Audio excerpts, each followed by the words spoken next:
El Departamento de Prensa de Radio Universidad de Chile trabaja para mantenerlo informado. Radio Análisis, una transmisión conjunta de las radios que piensan.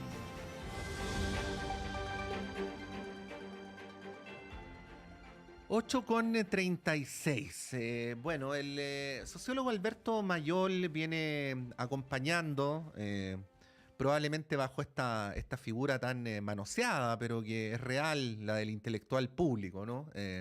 Los procesos políticos en nuestro país desde un poquito menos de 15 años y de ese derrotero han ido quedando libros que nos acompañan desde el derrumbe del modelo en adelante y que hasta el día de hoy son muy leídos. Bueno, entre medio, el año 2020, Alberto escribió un libro que se distingue en general de los demás porque más que hacer una mención específica a la realidad política, social e histórica de Chile, hace una reflexión de carácter más universal respecto al poder, a partir de una novela que es El Padrino de Mario Puzo, pero pasada por la trilogía de Francis Ford Coppola, que como los más conocedores de estas dos obras saben, más que novelas y películas, son verdaderos tratados sobre el poder. De ahí derivan las 50 leyes del poder en El Padrino, editado en Chile el año 2020. En aquella ocasión pensábamos y le dijimos a Alberto que este libro tenía todas las características para convertirse en uno de amplia lectura universal o internacional, y que esta conversación se produce precisamente por su reedición en España. Tenemos a Alberto Mayol desde Valencia en línea. Alberto, muy buenos días, buenas tardes para ti, gracias por poder conversar sobre este libro. Buenos días, Patricio. Buenos días a todos y a todas. Encantadísimo, como siempre, de estar en la radio de la Universidad de Chile, donde además di y mantengo mis pasos vinculados al ejercicio radial. Así es, pues Alberto. Bueno, este libro lo escribiste como ciudadano santiaguino, ¿no? Ahora viviendo en otro país. ¿Cómo lo ves, no? ¿Y cómo ves su pertinencia más allá de las coyunturas puntuales, del lugar donde se vive? En fin, esa reflexión general sobre el Sí, poder.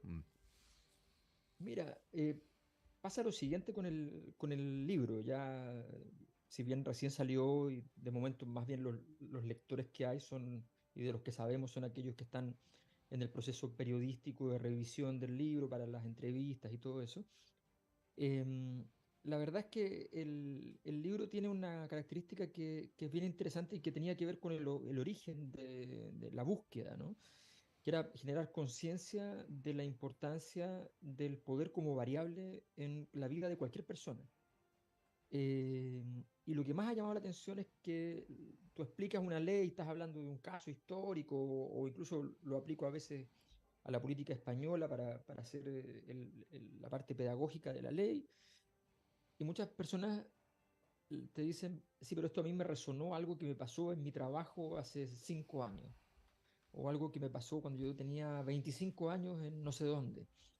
Eh, ese tipo de situación eh, es muy interesante porque en el fondo, la gracia, a ver, ¿cuál fuera una de las razones por las cuales decidí darle una operación, entre comillas, más académica a este ejercicio que era más bien lúdico?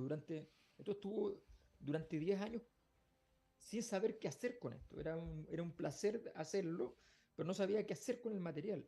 No se me había ocurrido convertirlo en un libro, no encontraba que era... Además uno tiene estas cosas de académico, que es como, Ujú. ¿cómo escribir un libro metodológicamente basado en una película exitosa en Hollywood? Es como una cosa así de una acción de fanático. Entonces era como inapropiado. Entonces yo tenía mucho trabajo sobre esto hecho, pero no lo tenía elaborado en forma de ningún formato. Ujú. Y la razón por la cual termino elaborándolo es porque me doy cuenta que efectivamente esto cumple un rol que es distinto al otro gran tratado de poder de la historia, digamos, que es El Príncipe de Maquiavelo, Ujú. eh, donde esos consejos del príncipe están dados a un príncipe, a alguien que ya tiene poder, que va a heredar el poder. Ujú.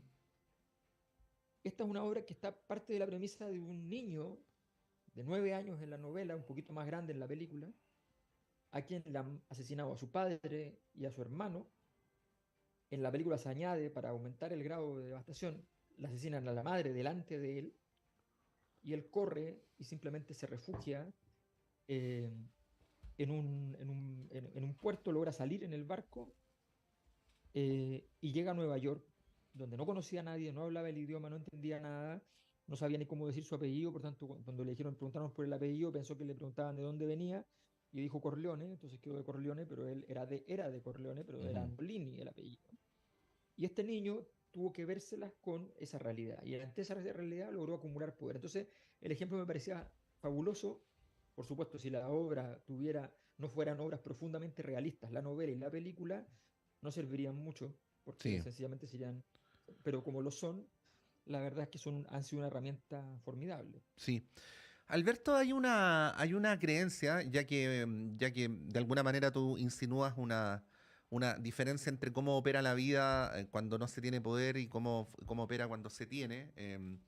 Hay una creencia, vamos a decirlo así, en aquella parte de la vida que no tiene poder, donde si las personas son amables, carismáticas, respetuosas, incluso no podría decir buenas personas, ¿no? Les debería ir bien, ¿no?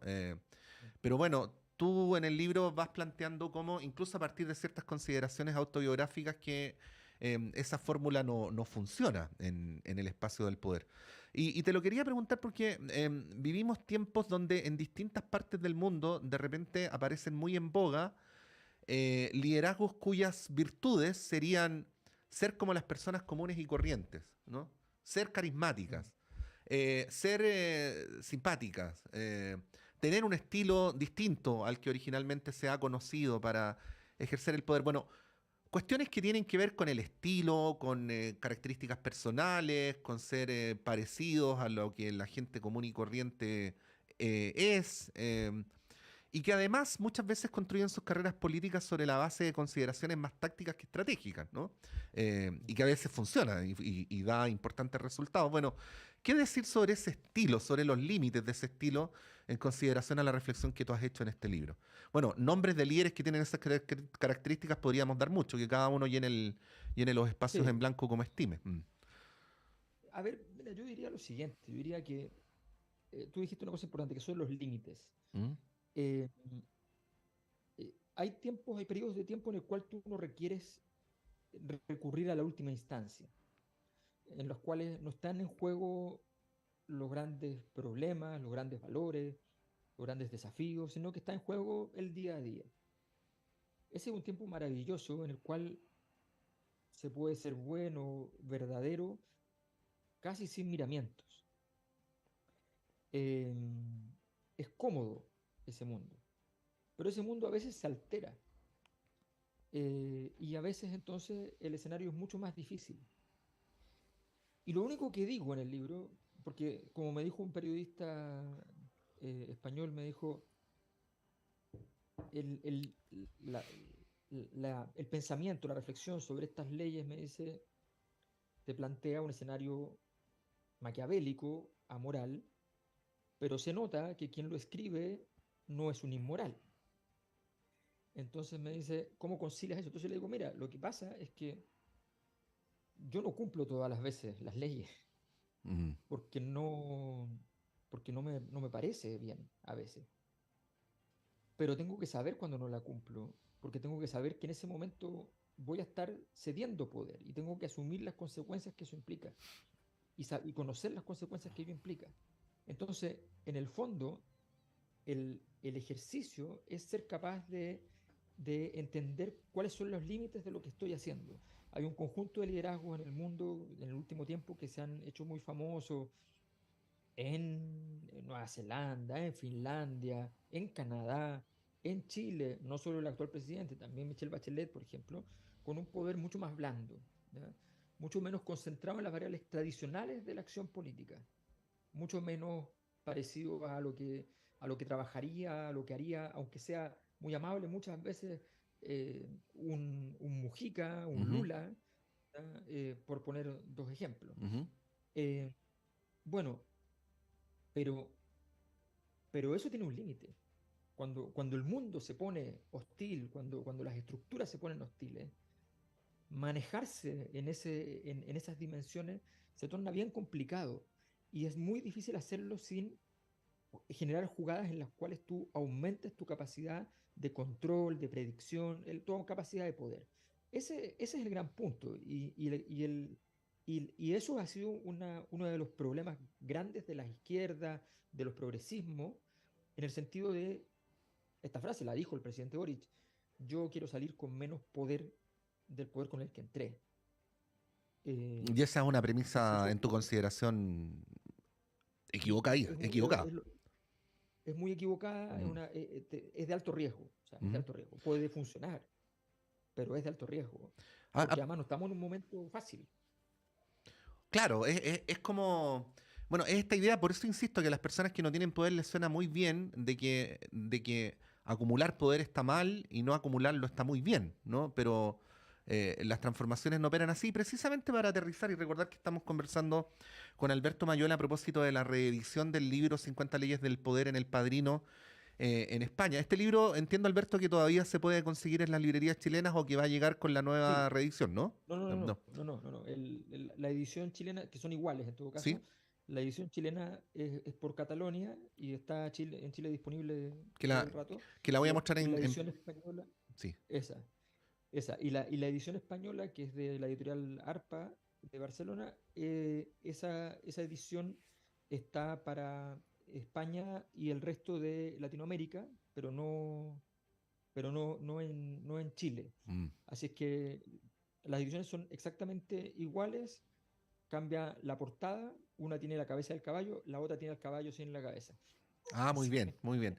Bueno, muy asertiva la cabeza del caballo. Podría haber sido un peaje también, un bautizo, podría haber sido. una, Sí, una, pero una los puerta animales siempre, cerrándose, pero la cabeza del caballo está el muy bien. totemismo siempre es muy, muy interesante, sí. Ya, ¿cómo aplicamos esto, Alberto? ¿Cómo aplicarías la reflexión que haces en el libro a un gobierno que por las razones que sean, ahí más bien la palabra es tuya, evidentemente que hay un consenso transversal, independientemente de si te gusta o no, ha ido reduciendo su horizonte de transformación desde la campaña a día de hoy? Digo, el gobierno chileno, Eh, ¿no? Mm. sí, por supuesto. Yo creo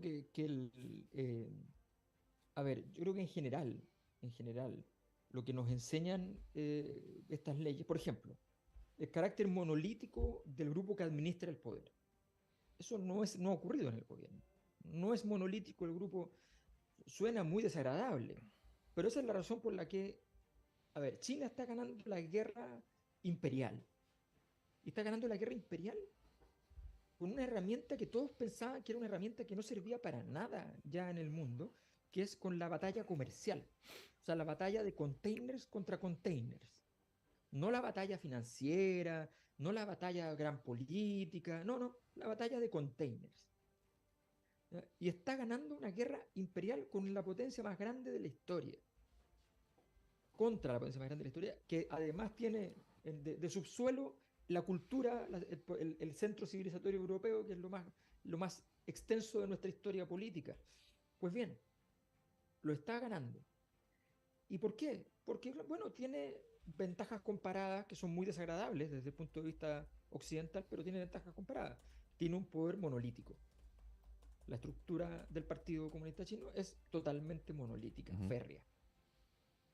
Tiene una capacidad de control de las narrativas totales, porque no acepta otras narrativas. Es una dictadura, bueno, sí, pero estoy diciendo algo que sencillamente, operacionalmente, tienes que tener en cuenta que es una fortaleza para efectos de la acumulación de poder. Por supuesto, tú puedes cambiar la jugada, cambiar el partido, pero se requiere mucha inteligencia, mucha astucia para lograr llevar la batalla a otros niveles.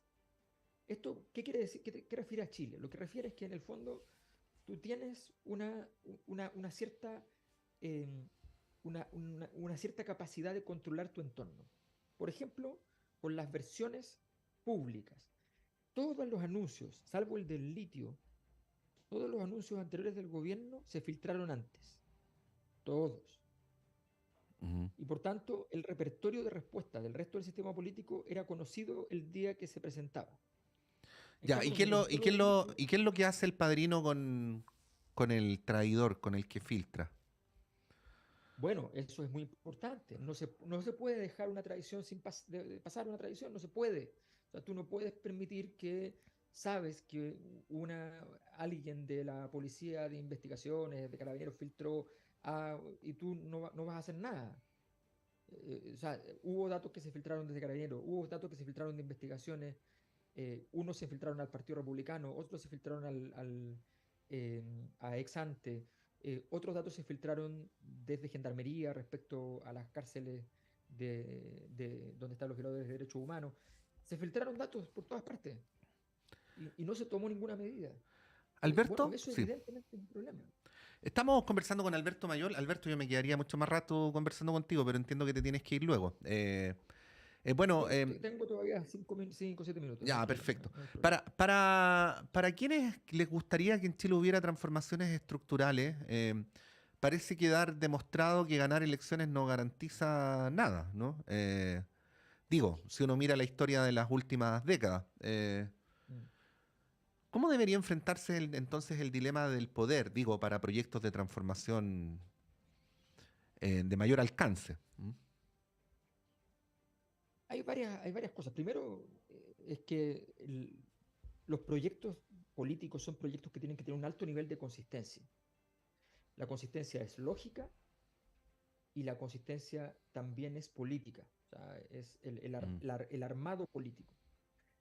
En segundo lugar, el proyecto tiene que tener un significado claro, transparente y permanente. O sea, tiene que estar claro cuál es el significado. Acabo de terminar la encuesta de la Cosa Nostra que vamos a presentar hoy por la tarde y mañana por la tarde para los que están inscritos en el taller de la Cosa Nostra. Y resulta que en esa encuesta, por ejemplo, adelanto algo, eh, queda muy claro que la discusión, la politización de la discusión respecto a carabineros, hecha en principio desde la izquierda, se convirtió en el clivaje principal del sistema político y que ese elemento es el que está hoy día determinando el orden de los discursos y el orden de las estructuras políticas entre las distintas coaliciones y las formas de votar y los valores que imperan en la sociedad. Y claro, tú dijiste, ok, vamos, politizamos este tema, Ujú. ya lo ganaste formalmente, en un momento dijiste, lo ganaste, o sea, los carabineros salían a la calle y la gente les decía cosas feas y no podían ir en el metro ni en el autobús con el uniforme. Había cambiado, ¿no? Pero, pero, ¿dónde estabas tú trabajando, se supone? Tú venías trabajando 10 años en los derechos sociales, venías trabajando en la educación, en las pensiones, en la salud, ¿ya? Y de pronto estabas hablando de seguridad, tú Ajá. estabas hablando de seguridad, criticando, pero hablando de seguridad. Y entonces el mundo giró. Y hoy día hay un cambio de nicho ecológico donde, donde lo que cambió es lo más difícil que puede cambiar. No los votos, que los votos se mueven bastante. No, lo que más difícil que se mueve.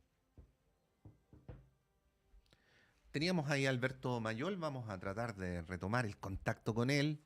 Estaba haciendo una reflexión, ¿no?, sobre el dilema del poder, que es lo que está planteado en este libro de las Entonces, 50 leyes de poder en El Padrino. Alberto, retomamos contigo. Estaba rellenando porque te sí, habíamos perdido un poquito. Dale nomás. perdona, sí. No, te decía que básicamente llevamos 10 años en los cuales el ecosistema eh, político, intelectual, giraba en torno a problemas favorables, entre comillas, a la izquierda, el problema de la igualdad, por ejemplo.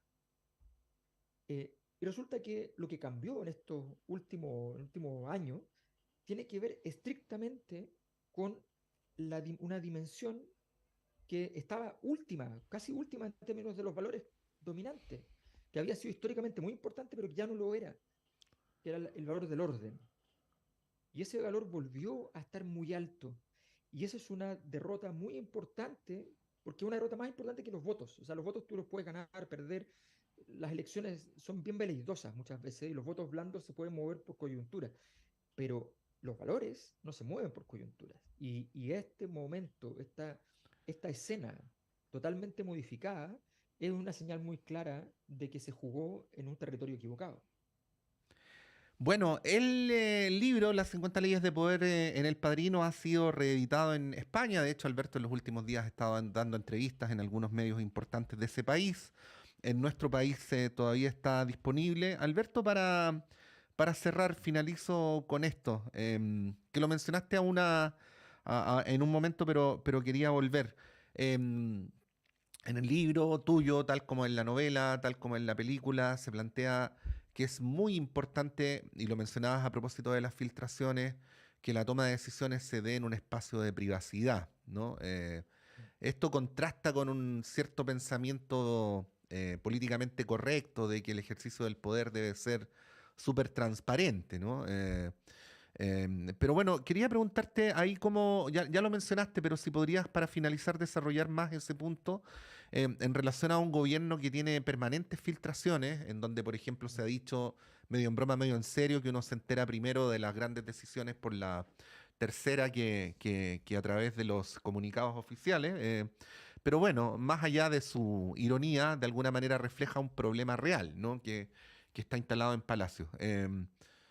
Bueno, es que hay una cosa que, a ver, primero, si ustedes se fijan en la novela es muy notorio, pero también en la película, por ejemplo, la obra tiene, El Padrino tiene una escena muy importante que es el momento en que le ofrecen entrar al negocio de la droga a Vito Corleone, quien dice que no. Ujú, En esa reunión, cuando Vito Corleone llega, tiene una reunión previa, días antes, con Tom Hagen, donde le pregunta y le inquiere respecto a saber todo lo que va a pasar en esa reunión. Le dice, ¿qué me van a ofrecer? O sea, él no quiere llegar a la reunión sin saber qué le van a ofrecer. Como son elegantes y son artistas, no dicen, yo no voy a ir a una reunión si no sé lo que va a pasar. ujú. Hay que darse cuenta que él está planteando, dice, ok, ¿qué me van a ofrecer? Esto, esto, esto. Vaya, me van a ofrecer bastante, dice, está bien. Pero voy a decir que no. Luego, entonces, que el otro tú tienes que saber lo que el otro piensa, lo que quiere hacer. Y el otro no puede saber lo que tú quieres hacer, Ujú, porque si lo sabe, sencillamente va a estar preparado para la escena. ujú, Entonces, esa es la gracia. Ese esquema es muy sencillo. Por eso, cuando sale la estrategia nacional del litio, la derecha da vuelta en círculo. Dice, pero mira, la plata se va a ir a Argentina, pero ¿cómo vas a decir que se va a ir a Argentina si estás diciendo que el clima de negocio es todo? Y que ujú, Chile está perdiendo el clima de negocio. ¿Y qué clima de negocio es menos propicio para hacer negocio que Argentina? ujú. ¿A quién se le ocurre decir una estupidez como esa? Luego dicen, mira, lo que pasa es que los inversionistas locales no van a querer, los inversionistas locales estaban ahí diciendo, pidiendo la palabra para poder negociar a la semana siguiente con el gobierno. O sea, se equivocaron por todo lo alto. Se equivocaron por todo lo alto porque no tenían la información y se afirmaron de cualquier frase para encontrar dónde criticarla. No tenían un trabajo hecho. Eso es así de simple, que no sepas lo que estás pensando y que tú sí sepas lo que los otros están pensando. Ujú. Ese es el desafío en gran medida de la política, el desafío de la inteligencia, el trabajo de inteligencia, el desafío de poder leer más allá de lo que aparece en la noticia, aunque lo leas en la noticia. Ese es el desafío de los sistemas políticos y de los grandes líderes políticos, por supuesto. Alberto Mayol, las 50 leyes de poder en El Padrino. Si no lo han leído, léanlo, lo recomiendo muy altamente. Muchas gracias por esta conversación y que tengas un buen fin de semana. Muchas gracias, Patricio, y muchísimas gracias a la radio de la Universidad de Chile, como siempre. Un abrazo. Un abrazo, Alberto. 9:01, breve alto y continuamos en Radio Análisis. Aguas Trayo